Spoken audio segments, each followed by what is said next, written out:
don't know. Doctor, I saw that boy jump off the bridge.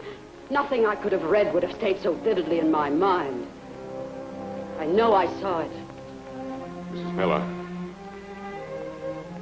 I've checked the newspaper file for the past year. There have been no bridge suicides. I can't help it, Doctor. Don't accept my theory all at once, but think about it. It makes sense. You'll see. Trust me, Mrs. Miller. Now, I want you to come downstairs with me. I've got something to show you. You'll need a coat.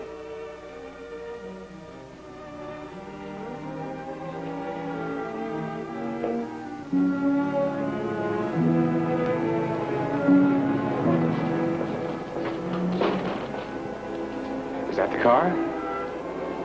Yes, it is, Doctor. I'd like you to look at it very closely. I want you to be very certain that that's the car you're afraid of. Oh, come on now. It's just a car. It can't hurt you. You don't know. Well, I'm trying to know. Where's the driver? Daly? I borrowed the car from him. Mrs. Miller, I want you to go for a ride with me. No, Doctor, I really don't want to go. Come on. You can't quit on me now. Oh, please, Dr. Michael. We're going to bury those ghosts once and for all. They're not ghosts. They're real people. Get in, Mrs. Miller.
Oh, I'm so sorry.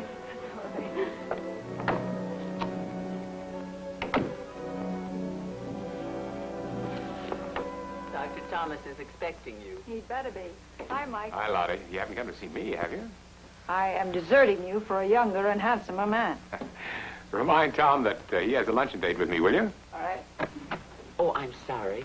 You must be Mrs. Miller? Yes, I am. Won't you come in, Mrs. Miller? Please, sit down, Mrs. Miller.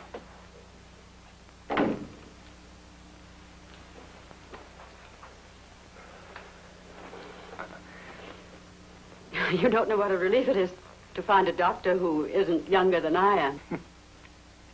I hadn't counted age among my assets. I'd be glad to oblige. I think. Doctors and policemen, they started getting younger a few years ago. Well, that's not uncommon when you get around 40. Is that worrying you? Your age, I mean. My age? Maybe it is. I'll feel much better if you decide that's my trouble. Well, what do you think's the trouble? I think I may be losing my mind. That may be the best possible indication you're doing nothing of the kind. I suppose you tell me a little bit more about it. Dr. Michael, I'm afraid of an automobile. Just any car or some particular one? A particular car. I'm deathly afraid of a very particular car. Here, I have one of these. Thank you. You know, I have a feeling that the worst may be over. Now that you've said it, just take it easy for a moment or two. Well, some very odd things have been happening to me recently, and they're all connected with this car I mentioned. How recently? The last couple of months. Is this your own car? Oh, no.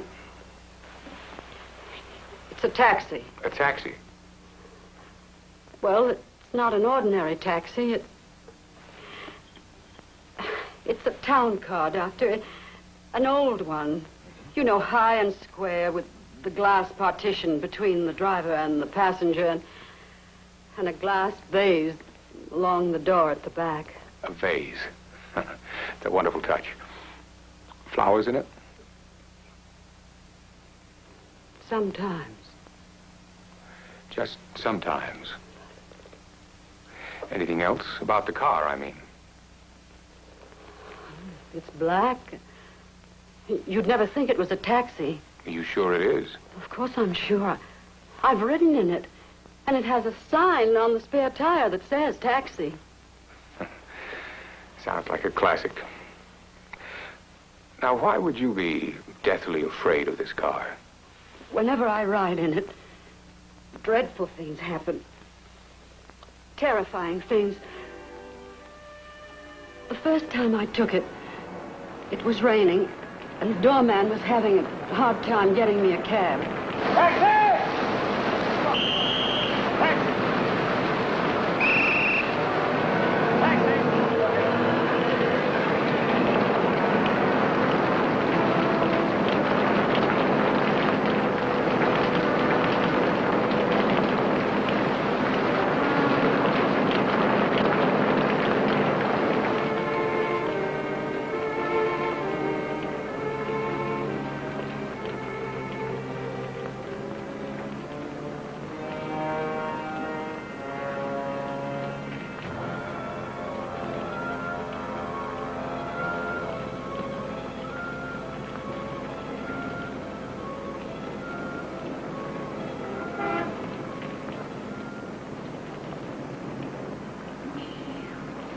I've about had it with that Joe's so-called gin.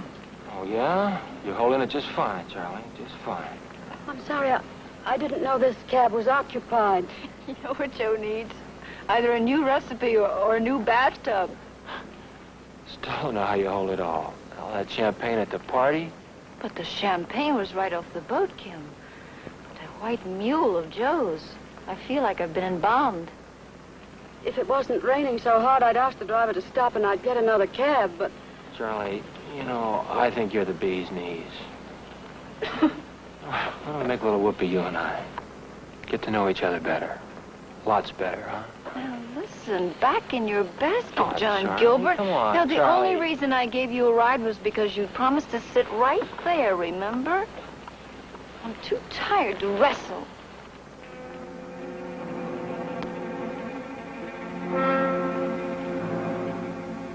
Now, let me understand you. You say you spoke to these people, and they didn't answer you at all? Not at all. They acted as if I weren't there, as if I didn't even exist. And you just come out of this restaurant. Yes, the Cote Rouge.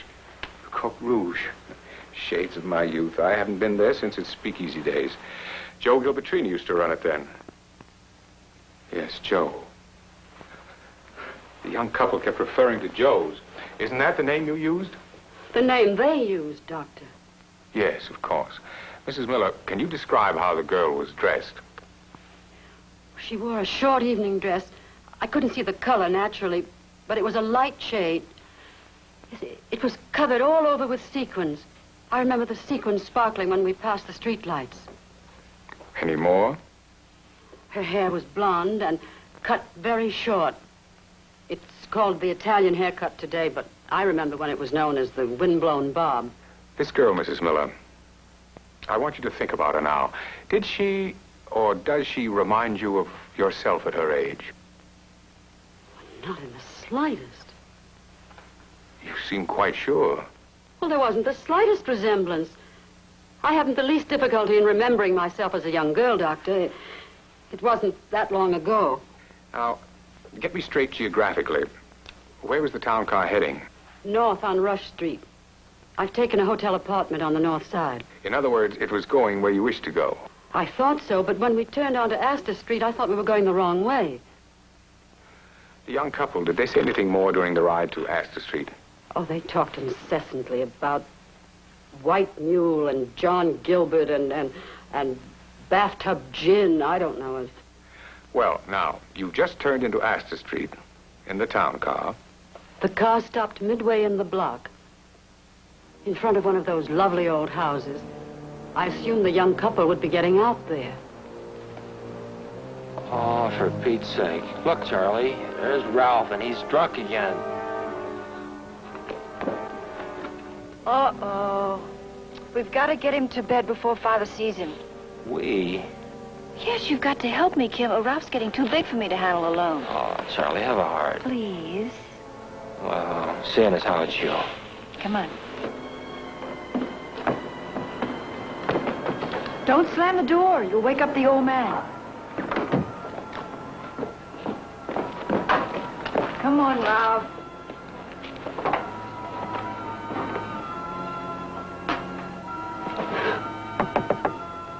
Why are we sitting here? Will you please drive on?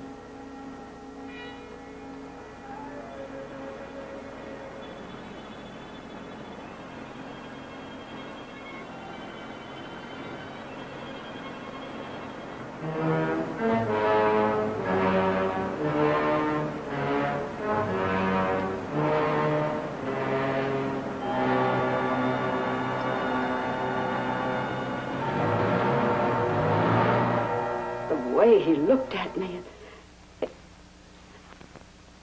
Have you ever had an enemy, Doctor? Someone who thoroughly dislikes you. You can feel the ill will when you're together. It was a look of hatred. The feeling of hatred and ill will, did it continue? No, it stopped the instant the car was in motion again. And you got home without anything else happening? The young couple, Ralph and the man you assumed was the father, the way you tell it, they just seemed to vanish into thin air.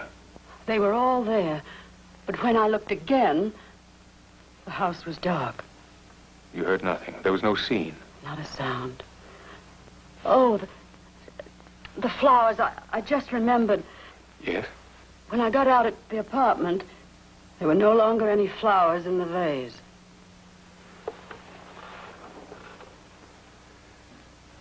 Mrs. Miller, have you recently had a shock of some sort?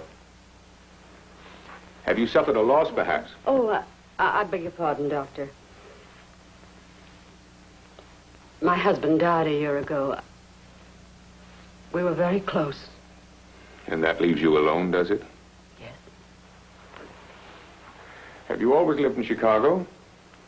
Since our marriage, we had a house in the suburbs. I sold it last fall. And since then, you've lived in an apartment in town. Yeah, you probably haven't had a decent meal since. Well, I know how women eat when they're alone. I suspect you of being anemic. Now, I'd like to see you tomorrow, if possible, and I want you to have a metabolism in the morning. That needs no breakfast, Mrs. Miller. Miss Caldwell will arrange it for you. Dr. Michael, there is nothing wrong with me physically. I don't think you've understood. Oh, I understand, Mrs. Miller, and I want to hear the rest of it. But I think we've done enough for one day. You know, curious things happen to people who are temporarily weakened. Nervously, emotionally, physically. Now, you take Lottie Newcomb. She came in the same time you did this morning. She was a patient of mine. But I lost her to my brother. He's an obstetrician. Lottie decided to have one last baby. The other two were growing up too fast to suit her. I believe I'm keeping you from your lunch, Doctor. Oh, not at all. Mrs. Miller. I want you to look at your problem from this angle. You had the bad luck to share a taxi, a pretty strange taxi, I'll admit, with a pair of badly behaved youngsters. You were subjected to nostalgia, irritation, fatigue. That's a fine recipe for hallucinations. Hallucinations? You're a level-headed woman, Mrs. Miller. Otherwise, you probably would have consulted a medium instead of me. You don't recall the make or the year of that town car, do you? Does it matter? To me, it does. I have a yen for those old buses. I have a 1922 Jordan Playboy of my own. Still runs like a dream. I guess I'm a little nuts on the subject. If you ever see that town car again, I'd be very interested. You're not sure I saw it. Are you? I'll be back tomorrow.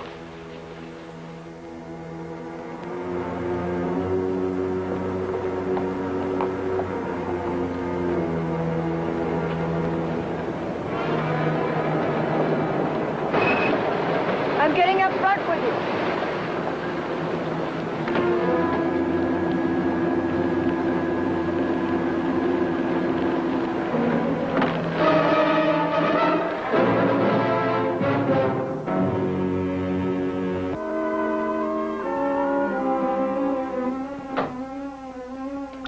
Oh, had some coffee sent in for you.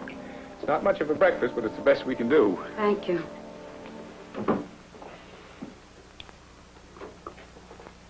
Dr. Michael, I saw the town car again. Since you were here yesterday? It stopped in front of your building, and that woman got into it. That woman? Yes, the one who was in your office yesterday. I believe you called her Lottie. She got into the front seat beside the driver. Sounds like Lottie. If she took a notion to ride up front with the driver, nothing could stop her. Well, it's the easiest thing in the world to settle. Oh, Caldwell, will you get me Lottie Newcomb on the line? No, I never can remember a married name. She's Tom's patient, the one from Libertyville, you know. Oh, by the way, I'll be getting the reports in your tests late this afternoon. Doctor, I told you yesterday, there's nothing the matter with me physically. Yes, Caldwell. In the hospital? All right, thanks. Well, I'm afraid Lottie can't accommodate us now. She's about to have a baby. Let's get back to you, Mrs. Miller. I'd like to explore it a bit further. You feel up to it? Yes. Let me say one thing first, Doctor. I am not having hallucinations. I know what I see and hear. There's nothing shadowy about it. I can remember every detail. Now, the second time I was in that car, it was a Sunday evening. I was meeting an old friend of my husband's for dinner. You can believe me, I felt very well. I was in good spirits.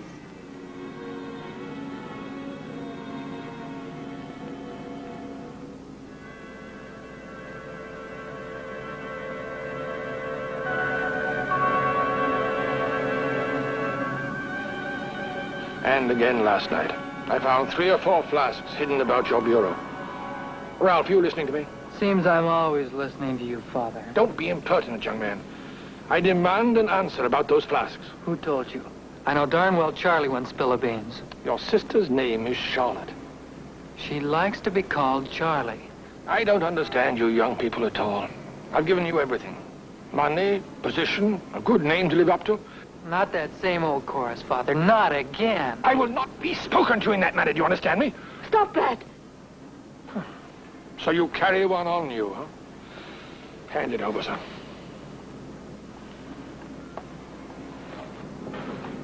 All right, young man. That settles it. It's the sanitarium for you again. And this time it'll be a real cure. Pull over.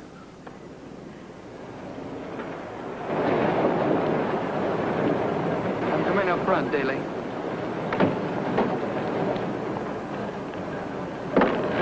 Drive him on home.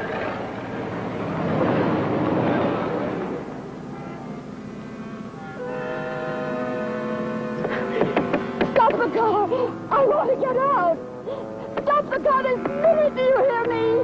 I want to get out!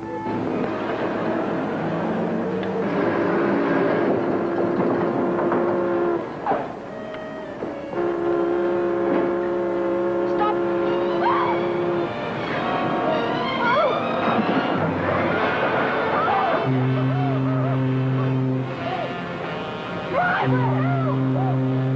Driver, can't you hear me?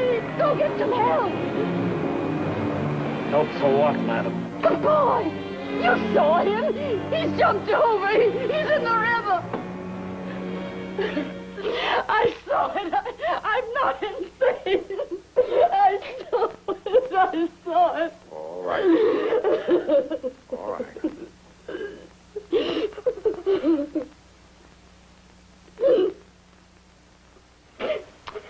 Well, that's quite a story. I want you to think very carefully now. You couldn't have been alone on that bridge. There must have been someone else there. Yes, there was a man and his family. He stopped his car, and he came over to me, and I told him what had happened, and he got quite excited, too. And then he went to question Daly. And all at once, he turned around and gave me a very strange look. And he said, "Lady, are you sure you saw all this? This fellow here says nothing like that happened. No boy, no jumping, no nothing. Why was Daly lying?" I'm afraid I can't answer that, Mrs. Miller. What happened then? In all the confusion, Daly suddenly pulled away. Without his money? His money? You hadn't paid the fare. No, I hadn't paid. Doctor, I've told you all I know. I've told you the truth. Yes, of course, Mrs. Miller. These two characters, the father and Ralph, they seem to be the same two characters you saw at the Astor Street house. Yes, they were exactly the same. Well, Mrs. Miller, you present me with two very simple alternatives. Either these scenes have been conducted by actual living beings, or they have not. And the town car, if it exists, is either haunted, or you've been subjected by your own imagination to some strikingly realistic phenomena. And I, Mrs. Miller, am a scientist. And so? And so, I'm going to prescribe for you. I want you to go out and get yourself an extremely good lunch, an expensive one. You know, some idle female who'd be apt to take in a movie with you on short notice? The sillier the woman, the better. Call her up and tell her you'll buy her a cocktail. Is this scientific? No, it's therapeutic. But I'm going to take care of the scientific part. I belong to an old car club along with a lot of people who treasure these old relics. If there's a black town car in this city, the club will know about it. You don't expect to find one, do you, Doctor? I expect to look very hard, Mrs. Miller. I'll call you in the morning.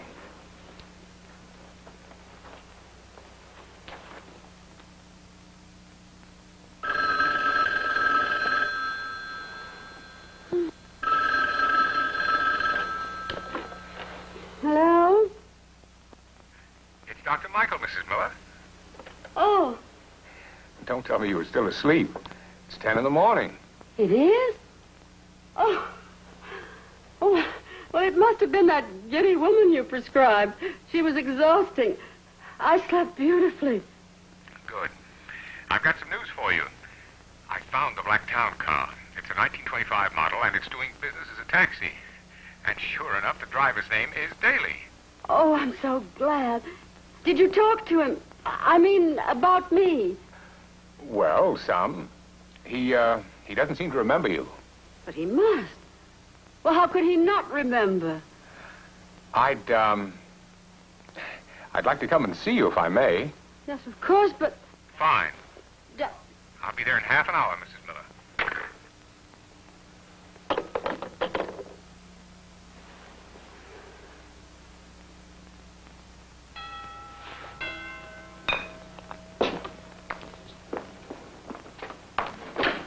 Good morning, Doctor. Mrs. Miller, well, you do look rested. You're very prompt. Nice apartment. It gets a lot of sun. Wouldn't you like some coffee? Oh, no, thanks. Well, I'm not very good at this kind of thing. My patients usually do the talking. Mrs. Miller, I have a theory about these people you've seen. You think I imagined them, Doctor? The way I imagined the town car? No. I think you read about them. That I read about? Now, wait a minute. I think somewhere, perhaps a long time ago, you read a novel about a well-to-do Chicago family in the 20s. A father, a son, and a daughter who owned a black town car. Now, I think when you saw a similar car, you started reliving parts of that novel again. But, Doctor, what about the driver, Daly? I never heard his name until the boy, Ralph, spoke to him. Well, I think you must have overheard it someplace and just fitted it into the picture. Oh, that's fantastic. But, well, I don't know the ending. What happened to the girl? Well, that's the whole point. You never finished the story. You and the book got separated somehow. You left it on a train. I don't know. Doctor, I saw that boy jump off the bridge. Nothing I could have read would have stayed so vividly in my mind. I know I saw it. Mrs. Miller, I've checked the newspaper files for the past year. There have been no bridge suicides. I can't help it, Doctor. Don't accept my theory all at once, but think about it. It makes sense. You'll see. Trust me, Mrs. Miller. Now, I want you to come downstairs with me. I've got something to show you. You'll need a coat.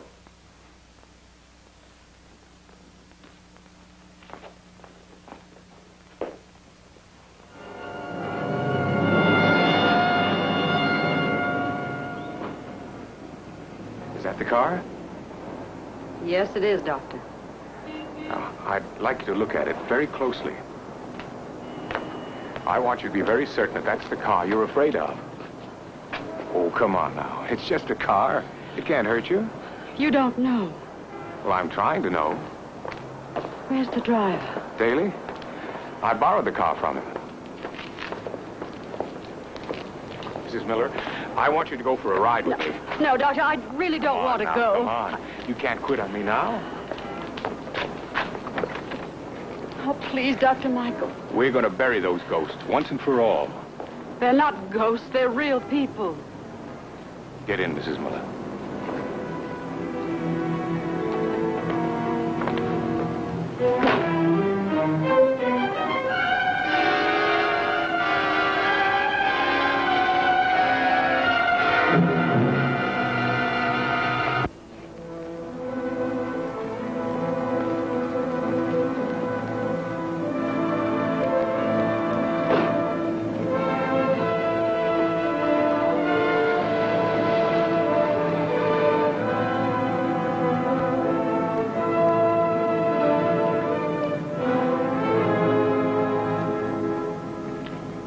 Take a good look.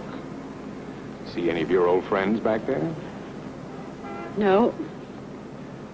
I'm not making fun of you, if that's what you think. And I'm sorry if I seemed hard on you, but you had to get in it, you know. You can't go on being terrified of an ancient town car. Give me time, Doctor. I'm going to try to believe in your novel theory. If you can, the battle's won. We will have buried all your old ghosts. Suppose I should see them again. Whatever you saw in this car, you put here yourself. The father, boy, and the girl, they're all characters in the novel. They can't impose on you again.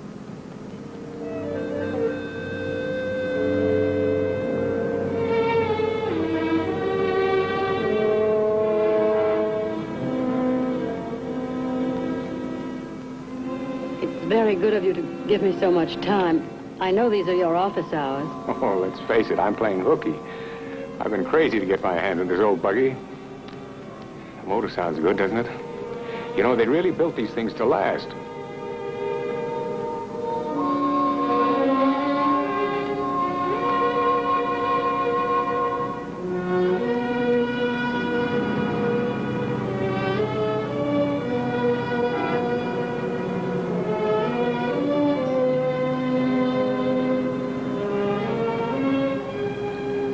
Where are we going now? We're going to the car club.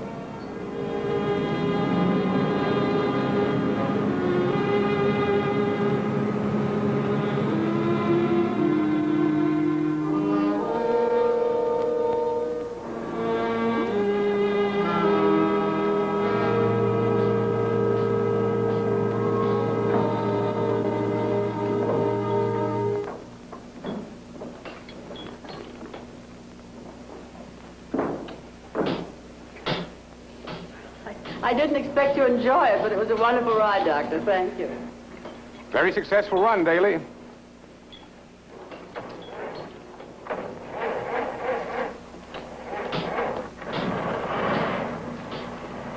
Daly, this is Mrs. Miller, the lady I spoke to you about.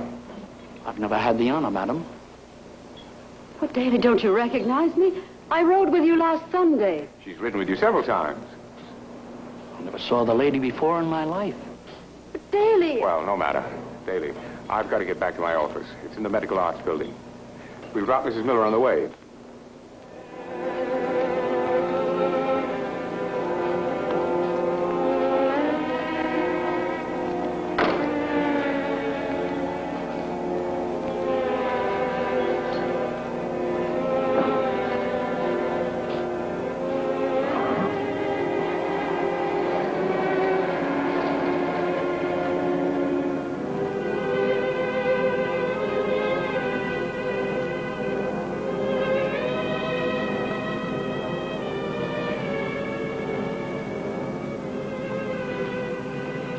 You're upset because Daly didn't know you. Don't tell me I shouldn't be. Well, he's getting on, you know. His memory's probably not as good as it was. How could he forget that scene on the bridge? His eyes may not be too good either. Besides, we're not sure how much took place in your own mind.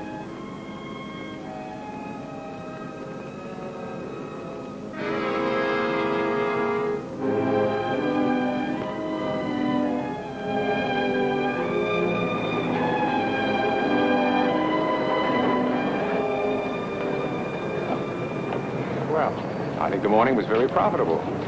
Now, I want you to have my home address and phone number, just in case.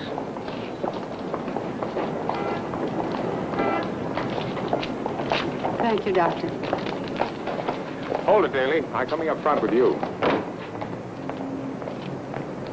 Now, Daly, what's the big idea?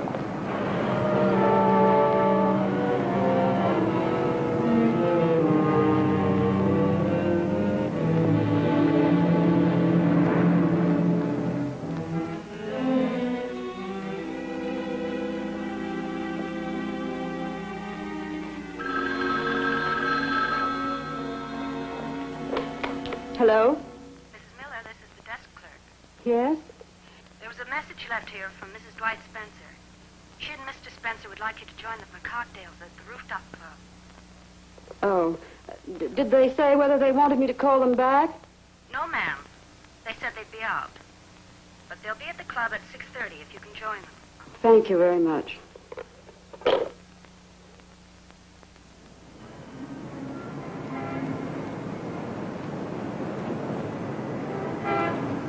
Thank you.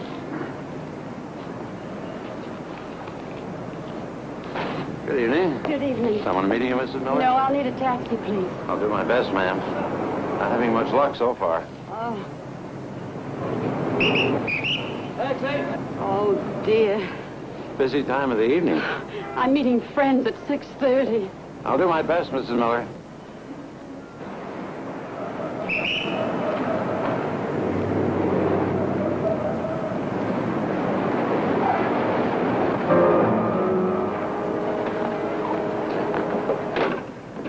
Here we are, Miss Miller.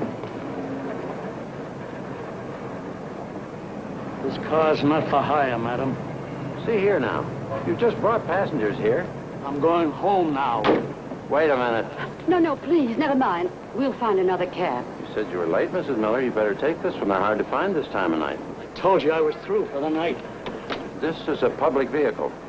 You'll take the lady or I'll call a policeman. Well, where would you like to go, Mrs. Miller? The Rooftop Club. The lady would like to go to the Rooftop Club. Mrs. Miller? Like I said, the Rooftop Club.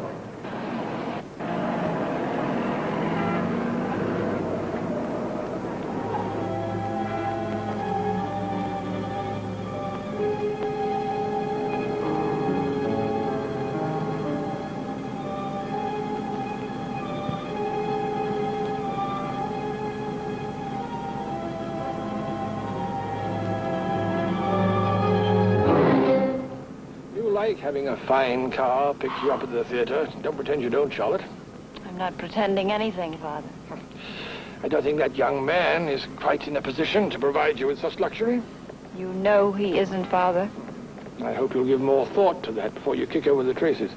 Remember, Charlotte, I've no intention of continuing your allowance if you insist on making this unsuitable marriage. I remember. Yes, but does he know it? Perhaps he won't be quite so anxious if... He knows it, and he's very anxious. Then, my dear, I expect you'll both starve to death. Father, Victor has a job. A job? The Club Babushka. He writes most of the skits. He paints the scenery. He acts in the skits, and he is also the MC. And head waiter, too, I believe. Oh, yes, Charlotte. I visited the Babushka, and I was escorted to a table by your young man with the unpronounceable name. Orlovsky is quite easy to pronounce. It just makes you mad because you can't spell it. Oh, that'll do, Charlotte. I'm afraid the Club Babushka is not long for this world. What have you done, Father? I'm not without influence in Chicago, my dear. I'm afraid your foreign refugee friends will soon find that their lease is expiring. No. They work so hard. And I doubt if they'll have a suitable place to move. Unless, of course, it'll be to some other city. And they'll hold me responsible. Father, you can't hurt these people. You don't know how hard they've tried. That's quite beside the point. What kind of a person are you, anyway? You're trying to ruin me. And drive me, just like you did wrong. I never want to hear your brother's name mentioned again. Do you hear? Never again. I'm getting out now, Charlotte.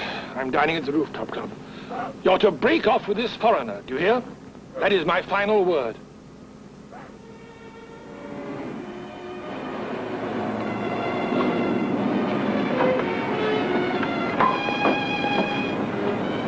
Come back for me at 11:30.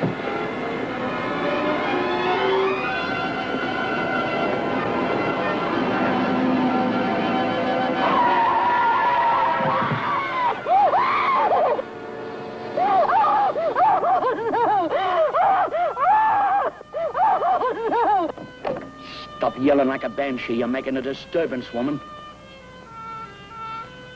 I saw you. You pushed him under the car. So you've been seeing things again. Get out of my car. Don't ever set foot in it again. Wait, you murdered him. I saw you. You murdered him. And you'll be next.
Where is Roger Street? Oh, it is not far. What address on Rogers?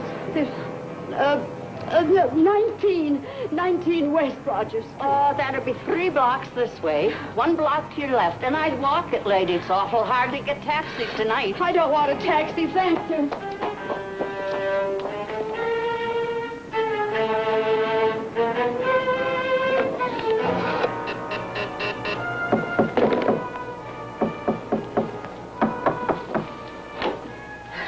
Mrs. Miller.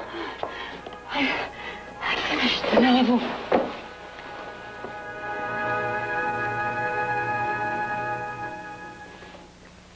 Mrs. Miller. Mrs. Miller. Mrs. Miller. I've just been trying to reach you. I've called you several times. What happened? You're all banged up. Not seriously, though.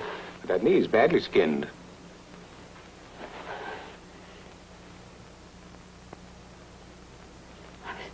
I fell. I was running and I fell. Well, why were you running? Daily. Oh, you haven't been with him again. Yes, I have. Oh, I tried to prevent it. I told him never to pick you up again under any circumstances. He didn't seem to want to. Of course he doesn't want to. He's more afraid of you than you are of the town car. I've just been calling your apartment. I wanted to warn you off. I never dreamed that you'd run into him again so soon. I had reason to believe there might be some unpleasantness. Dr. Michael, I saw a murder tonight. Oh, no. I blame myself for this very much. I should have told you, but I wasn't sure till we reached your apartment this morning. Should have told me what? Well, you remember, Daly swore that he didn't know you, that he'd never seen you before in his life. But he drove you straight to your apartment building without directions from either of us. That's right, he did. Well, then I knew he was lying, and I faced him with it. He doesn't like talking about you. He claims alternately that you're a witch and that you're out of your mind. That old devil has something on his conscience, all right. Oh, he has.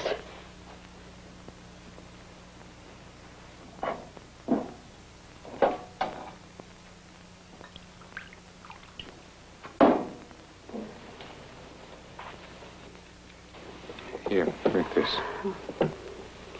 I'm not sure that this is the time for us to be talking. Oh, please, I must talk to you. It's just that I'm so tired. Well, what do you say to spending the night at a hospital? Get a good rest. No, please, Doctor, let me stay here. If I don't talk, Daly will be right. I will go out of my mind. All right, all right. I take it you had companions in the car again tonight. Yes. Yes, the girl and her father. It all started with the flowers. The flowers? Don't you remember the crystal vase? Oh, yes, of course I do. When I got into the car, it was empty. And then quite suddenly, the flowers appeared. And then the father and Charlie. The girl? Oh, her father called her Charlotte, of course. Mrs. Miller, has it occurred to you that Lottie, as well as Charlie, is a nickname for Charlotte?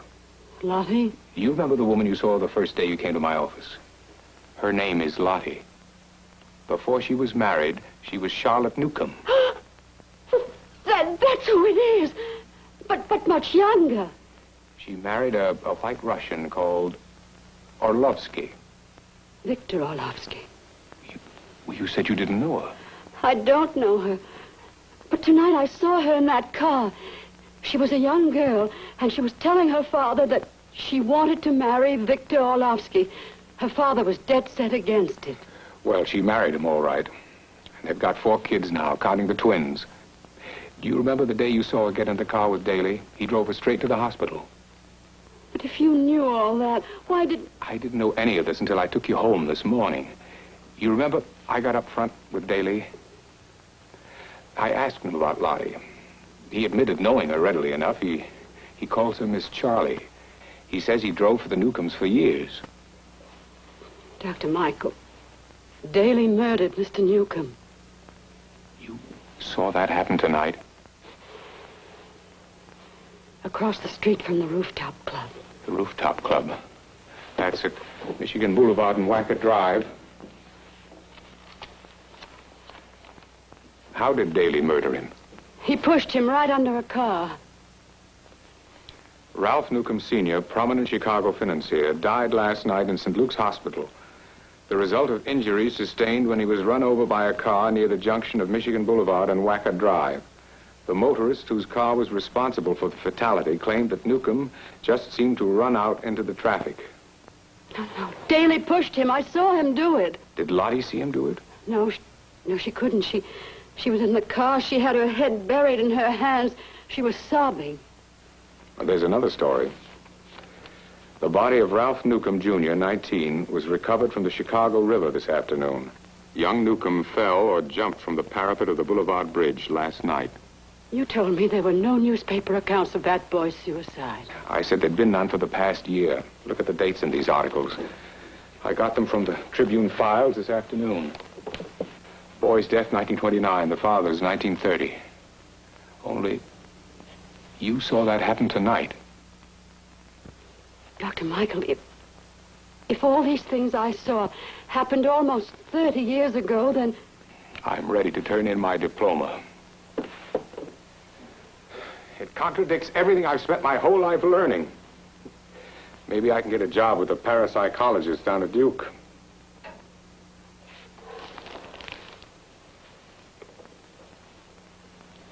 I can read Daly's mind, is that it? That's it. It's out. Heaven help me if my dear colleagues ever hear of this diagnosis. But it's the only possible explanation. Daly is reliving these experiences and transferring his thoughts to you. Because he was driving me to significant places of the past. Perhaps it's the Coq Rouge, the rooftop pub, the Boulevard Bridge. Why me? Well, you've been in a peculiarly receptive state of mind. The death of your husband, your loneliness, and a certain nostalgia for the past. You've been tuned in on Daly's wavelength. That's the closest I can come to any analysis that has any sort of scientific ring. No wonder he wants to kill me. Kill you? Do you remember I said I was running from Daly tonight? After what I saw, he threatened me. He said I'd be next, and then he tried to run me down with the car. He's going to kill me. He's going to kill me. Nobody's going to kill you. Mrs. Miller. Oh, he wants to kill me. Mrs. Miller.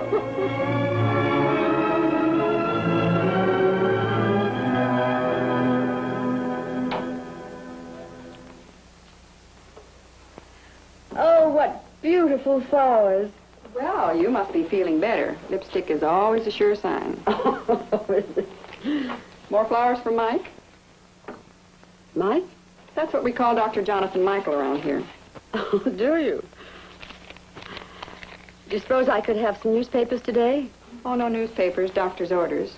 Of course, you might be able to persuade him to change his mind. He's just outside. Shall I tell him to come in? Oh, of course. Come in, Doctor. Good morning. Hey, you look better. You know that's the first good smile I've had out of you? Is it? I feel much better. Maybe you're ready to break out of here. Think so? Oh, I don't know.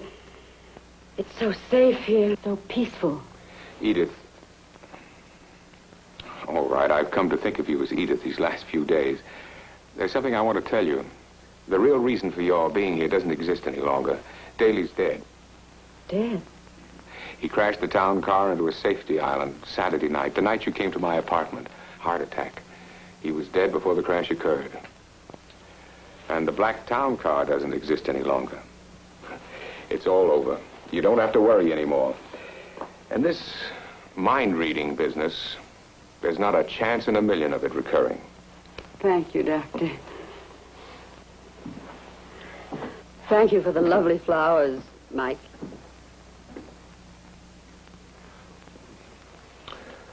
Well, I'm dismissing you as a patient. That's rather abrupt. I suppose the next thing he'll tell me is that a trip would do me a world of good right now. A change of scene. You know, it might be a good idea for you to go away on a trip somewhere. Change of scene, you know, might do you good. Yes, I'm sure it would. Yes, it would.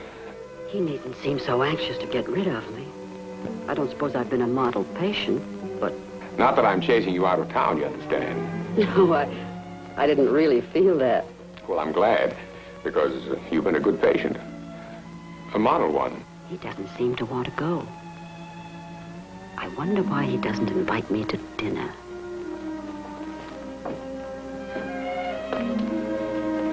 You know, I've been thinking, if it's all right with you, I'd like to call you soon. Perhaps we could have dinner together. That would be very nice, Mike. There's just one thing about that dinner invitation, though. What's that? You've got to promise not to read my mind.